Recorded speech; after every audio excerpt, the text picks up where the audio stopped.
Era inverno. O frio estava intenso. A neve caía sem dó. Lá fora, a temperatura era muito baixa, mas dentro de casa, era ainda pior, congelante. Não pela temperatura em si, mas pela frieza que eu era tratada pela minha família. Meu nome é Helena.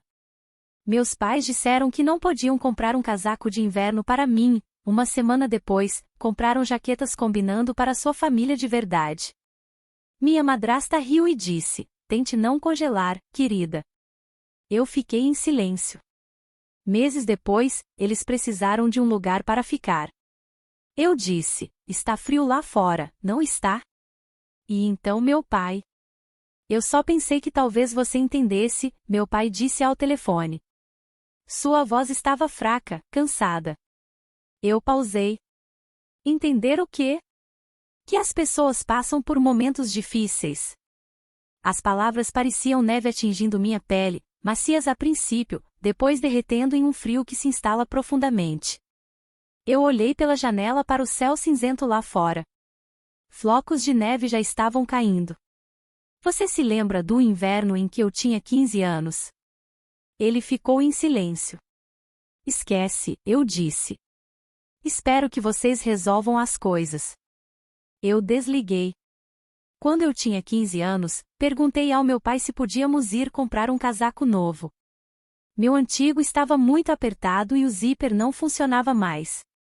Ele suspirou, esfregou a ponta do nariz e disse algo sobre o dinheiro estar apertado. Eu assenti porque estava acostumada à decepção. Não chorei quando saí do quarto. Não chorei quando caminhei até o ponto de ônibus na manhã seguinte, vestindo um moletom com capuz e 3 camadas por baixo. Não chorei quando meus dedos queimaram com o vento. Chorar nunca ajudou em nada naquela casa. Uma semana depois, voltei da escola e ouvi risadas da sala de estar. Não era um som alegre. Era agudo e exclusivo, o tipo de risada que diz: "Você não faz parte disso." Entrei e os vi. Minha madrasta Suzane e suas 2 filhas, Bea e Naila. Todas as 3 estavam com jaquetas novas e brilhantes, daquelas que incham e parecem quentes o suficiente para dormir. As etiquetas ainda estavam nas mangas. Eram combinando, cor rosa, com capuzes forrados de pele. Meu pai estava parado na porta, segurando uma caneca, sorrindo. Eles pareciam uma família de verdade. Suzane se virou para mim. "Tente não congelar, querida." Não era o que ela disse, era como ela disse. A falsa preocupação. A pequena curvatura em seus lábios que dizia que ela gostava de me ver estremecer. Eu não disse nada. Eu subi as escadas.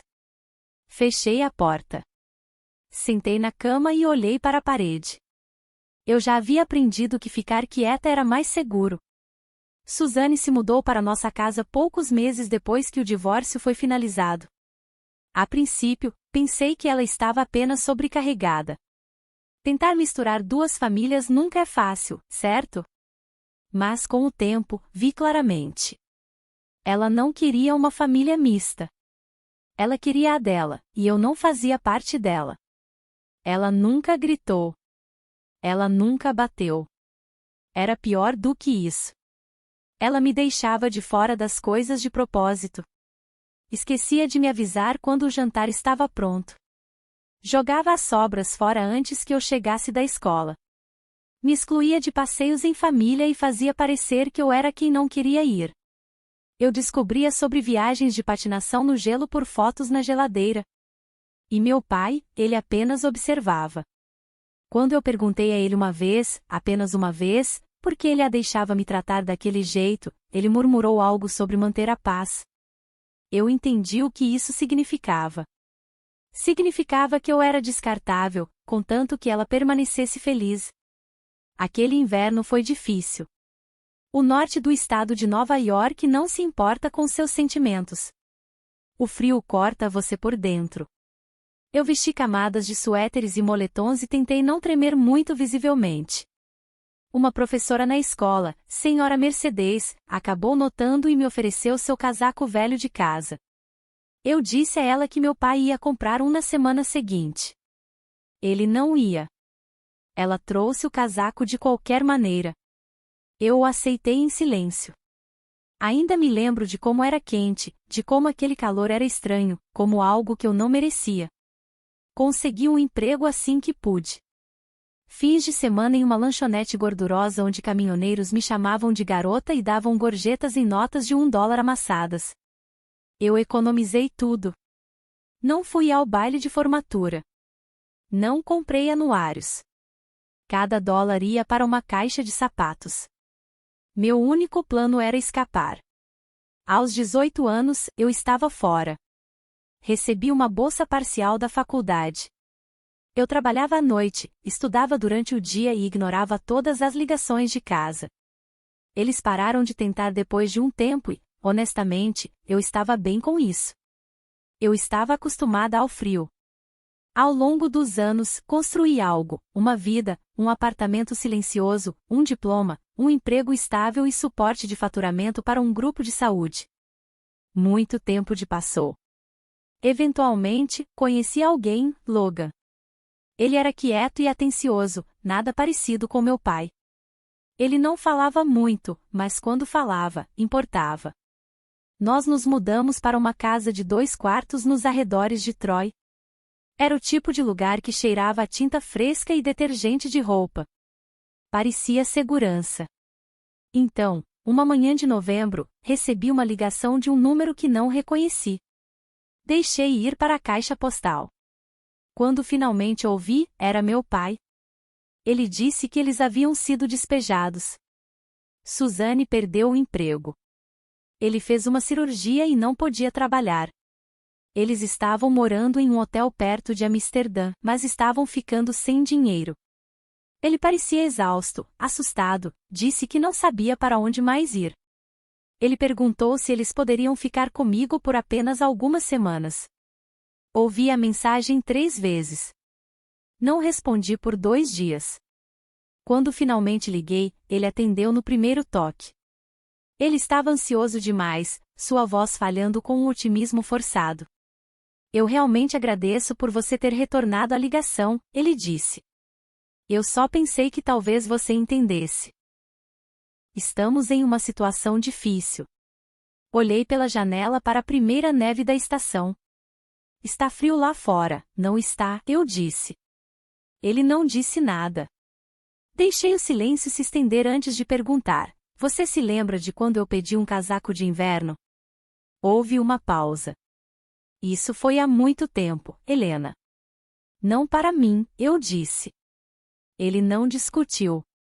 Você me disse que não havia dinheiro suficiente e depois comprou jaquetas combinando para Suzanne e as meninas. Você me viu ir para a escola de moletom enquanto elas posavam na neve. Ele suspirou. Eu estava tentando fazer as coisas darem certo. Nem sempre acertei. Engoli uma onda de algo que não consegui identificar. Não, você não acertou. Houve um longo espaço vazio na linha. Então, sinto muito. Eu acreditei nele. Essa foi a parte mais estranha. Eu realmente acreditei. Mas acreditar nele não significava que eu tinha que abrir minha porta. Eu disse a ele que precisava de tempo para pensar sobre isso. Isso era verdade. Não porque eu não soubesse minha resposta, mas porque eu precisava sentir o peso daquilo, para me permitir totalmente o espaço para considerar a criança que eu fui e a mulher que eu havia me tornado. Naquela noite, contei tudo a Logan. Ele conhecia pedaços da história, mas não os detalhes. Não sobre o casaco. Não sobre o jeito que Suzanne me tornou invisível na minha própria casa. Não sobre a cumplicidade silenciosa que meu pai ofereceu em troca de paz doméstica. Ele ouviu como sempre fazia, pacientemente, sem interrupção. Sua mão não largou a minha uma vez sequer. Então ele disse gentilmente, quando terminei: você quer eles aqui? Essa foi a pergunta mais simples e a mais difícil. Não, eu disse. Não porque eu queira vingança, mas porque construí algo real aqui, algo seguro. Não posso arriscar isso por pessoas que nunca se importaram quando eu era criança. Você não deve explicações a ninguém, ele disse. Especialmente a eles. Eu sabia que ele estava certo. Mas ainda não conseguia me livrar da culpa.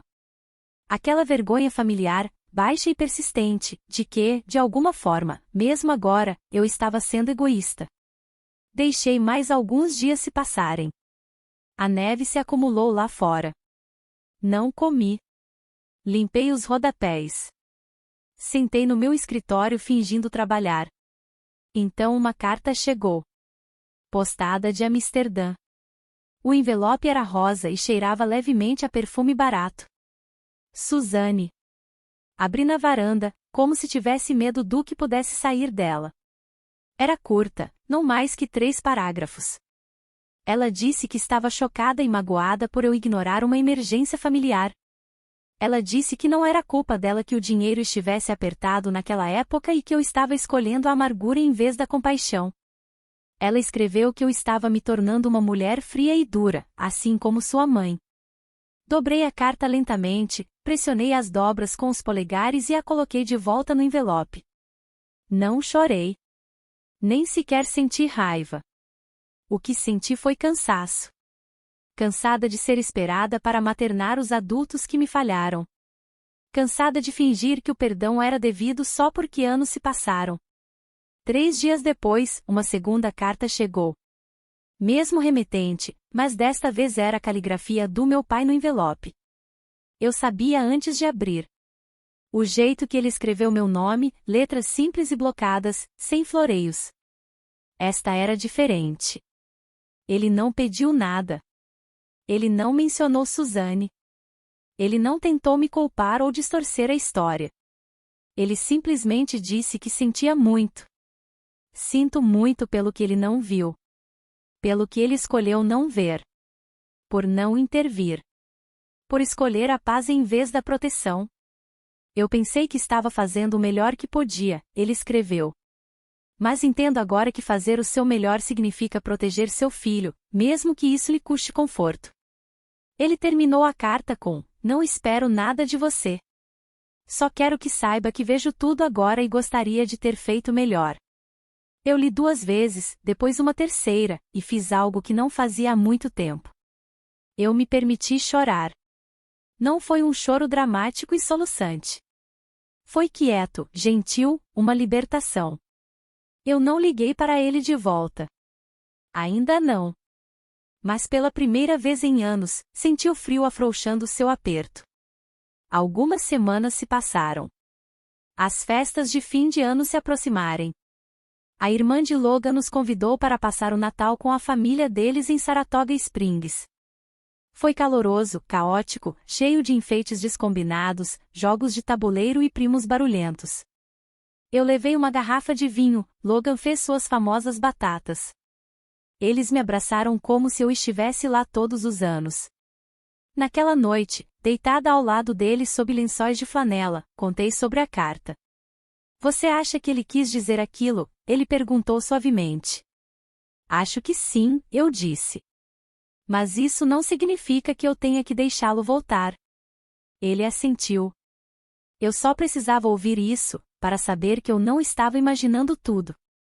Você não estava. Uma semana depois, meu telefone tocou. Uma nova mensagem de voz. Helena, é o pai de novo. Só queria agradecer por ler a carta, se você leu. Estamos resolvendo as coisas. Conseguimos ajuda da igreja. Estamos ficando em um abrigo por enquanto. Suzane não está feliz, mas é o que é, e enfim, sei que você está ocupada. Só queria dizer que te amo. Eu não sabia o que fazer com aquilo, com te amo. Ficou como uma pedra no meu peito. Não doloroso exatamente, apenas presente. Eu também não retornei aquela ligação. Não o bloqueei, mas também não entrei em contato. Em vez disso, voltei ao trabalho depois das festas. A vida recomeçou. Logan e eu começamos a conversar sobre ter um cachorro. Voltei a assar, desta vez realmente comendo o pão. Comecei a fazer longas caminhadas sozinha, às vezes na neve, agasalhada no casaco de lã grosso que comprei para mim. Cada vez que eu fechava o zíper, pensava naquele outro inverno, em uma garotinha com duas mangas finas observando uma mulher rir em sua jaqueta novinha em folha. Pensei em quão longe aquela garota tinha chegado e como, às vezes, se proteger significa se recusar a abrir a porta, mesmo quando alguém está parado no frio. O resto do inverno veio e se foi sem mais uma palavra do meu pai. Sem cartas, sem ligações. O silêncio não doeu como eu esperava. Era mais como um silêncio que você nota quando uma máquina para de funcionar depois de roronar no fundo por anos. Era pacífico, mas ainda assim minha mente vagava às vezes. Não com culpa exatamente, mas com curiosidade, imaginando o que significava receber um pedido de desculpas real de alguém que uma vez ficou parado e observou você ser cortada de sua própria vida. Imaginando o que significaria aceitar, rejeitar ou simplesmente deixar aquilo ali, sem resposta. A primavera trouxe pequenas mudanças. Comecei a correr de novo, apenas alguns quarteirões de cada vez nas manhãs frias. Logan e eu plantamos bulbos ao longo da borda do quintal. Meu trabalho aumentou. Fui convidada a participar de um grupo de liderança na minha empresa e aceitei. A vida estava seguindo em frente de forma constante, exatamente como eu queria. Então, uma tarde, enquanto eu estava em uma chamada de Zoom, meu telefone acendeu. Logan atendeu na sala de estar. 1 minuto depois, ele enfiou a cabeça e sussurrou: "É seu pai?" Eu pisquei, levantei um dedo, terminei a ligação normalmente, sorri, agradeci minha colega de trabalho, cliquei em sair e então apenas sentei ali, olhando para a tela de sair da reunião. Eu não liguei de volta naquele dia nem no seguinte. 2 dias depois, ele ligou de novo, deixou outra mensagem de voz. "Oi, Helena, sei que faz um tempo. Eu não ia ligar de novo, mas pensei que você deveria saber. Estamos saindo do abrigo. Conseguimos um lugar subsidiado nos arredores de Jonton. É pequeno, mas é alguma coisa. Começo a fisioterapia na semana que vem. Enfim, sei que as coisas não são fáceis entre nós. Só queria que você soubesse que estamos bem." Era isso. Sem pressão, sem menção a Suzane, sem pedido de ajuda. Ouvi 3 vezes antes de apagar. Não porque eu estivesse com raiva, apenas porque não sabia o que eu deveria fazer com aquilo.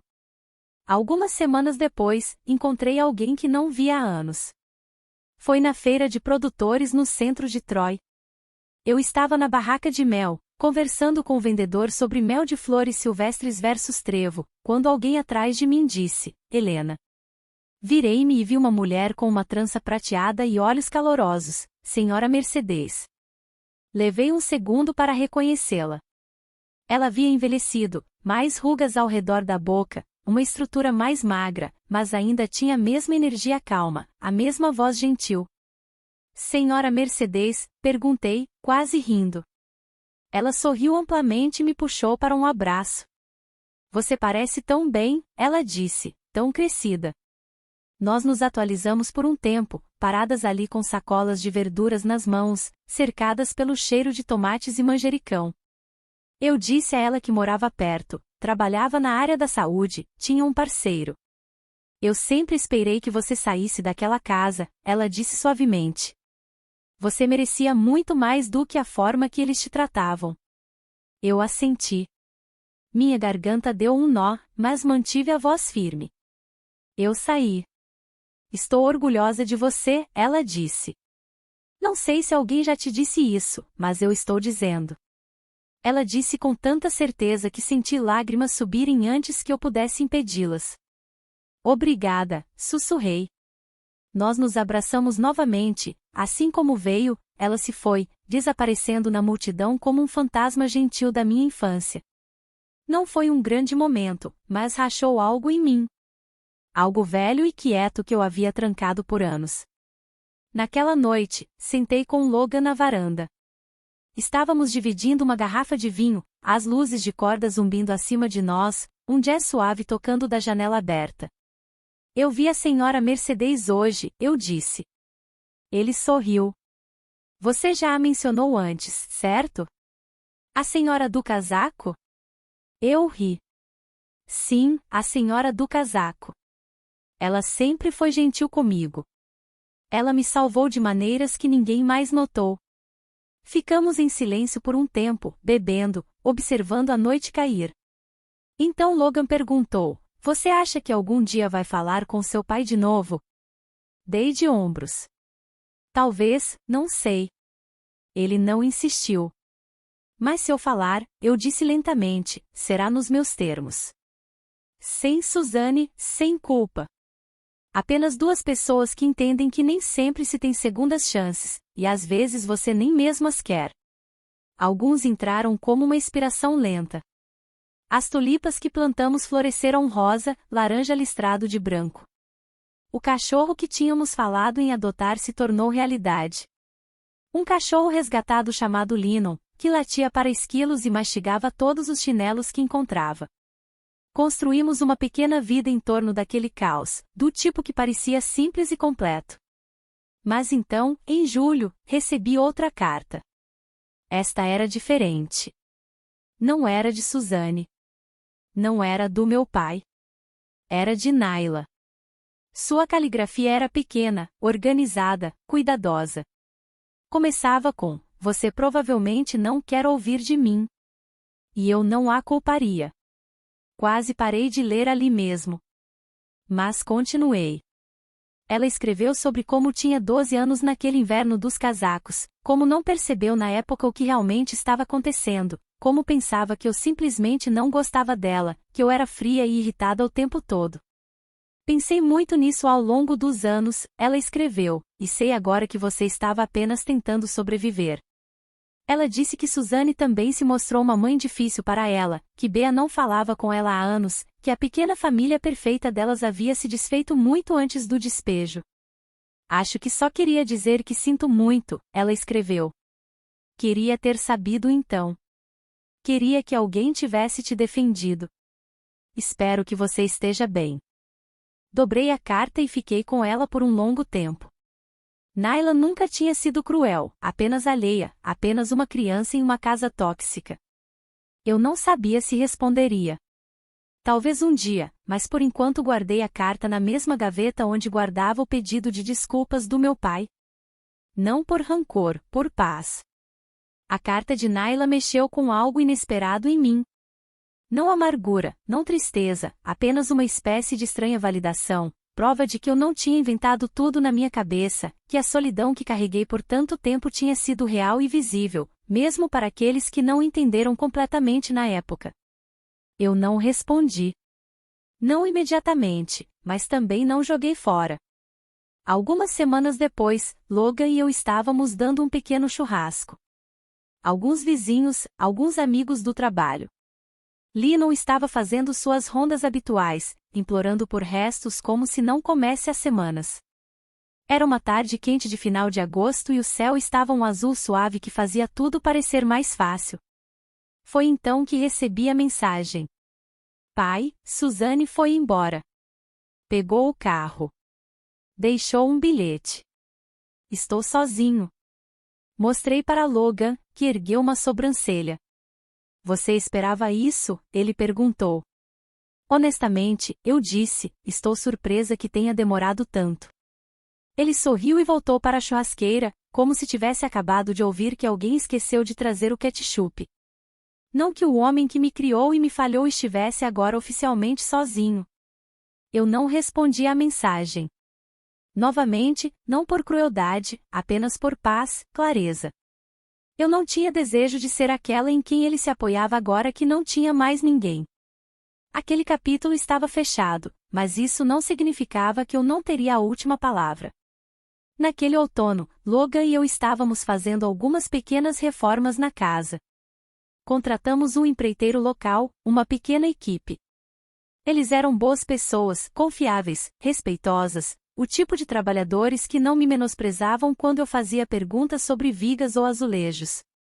Uma tarde, um dos caras mencionou casualmente que eles tinham acabado de concluir um grande trabalho em Jonton, um projeto habitacional de baixa renda, um novo complexo de apartamentos subsidiado pelo governo. Ele disse, principalmente idosos e pessoas com deficiência. Nada de luxo, mas é limpo. Ergui uma sobrancelha. É perto da Rota 30? Perguntei. Ele assentiu. Eu sabia exatamente onde era. Algumas semanas depois, me vi sentada em frente ao computador, tomando chá, quando a ideia me ocorreu. Começou como uma piada, algo pequeno, mesquinho até. Mas então cresceu. Criei uma arrecadação de fundos em uma daquelas plataformas de crowdfunding. Intitulei de Projeto Calor de Inverno e descrevi como uma campanha para fornecer casacos e suprimentos de inverno de qualidade para famílias e indivíduos necessitados, visando especificamente o norte do estado de Nova York. Tornei pessoal. Contei a história do inverno em que pedi um casaco e me disseram não, apenas para ver minha madrasta e suas filhas exibindo casacos combinando uma semana depois. Disse às pessoas que sabia o que significava ser ignorada, ser deixada de lado na própria casa. Não citei nomes, não critiquei meu pai ou Suzane diretamente, mas a verdade estava embutida em cada linha. Usei a plataforma para fazer parceria com um abrigo local para mulheres e uma organização sem fins lucrativos para crianças. Cada doação iria diretamente para a compra de casacos, botas e roupas quentes para crianças em lares adotivos ou que viviam em abrigos. E eu lancei. A princípio, apenas gotejava, $10 aqui, 20 ali. Então, alguém no Twitter divulgou. Um jornalista local entrou em contato. A história se espalhou como um incêndio. Em meados de novembro, tínhamos arrecadado mais de $14 mil. Usamos parte dos fundos para comprar casacos de uma pequena empresa em Glens Falls, uma empresa de propriedade de mulheres que os fabricava em grande quantidade para abrigos. Entregamos mais de 200 casacos apenas naquele mês. E fiz questão de enviar a primeira entrega para o novo complexo habitacional em Jonton. Caixa após caixa, cada uma marcada com Projeto Calor de Inverno, entregue ao coordenador do Escritório de Recursos Comunitários. Eu não fui pessoalmente, mas não precisava. Eu sabia. Logan e eu comemoramos naquela noite com comida para a viagem e champanhe. Espero que ele veja as caixas, ele disse. Espero que ele se lembre de me dizer não, respondi, e então ver outra pessoa rir na minha cara. Não era sobre crueldade. Eu não desejava mal a ele, mas queria que ele visse o que eu tinha feito, não apesar dele, mas sem ele. Que eu tinha transformado o frio em que cresci em calor para outra pessoa.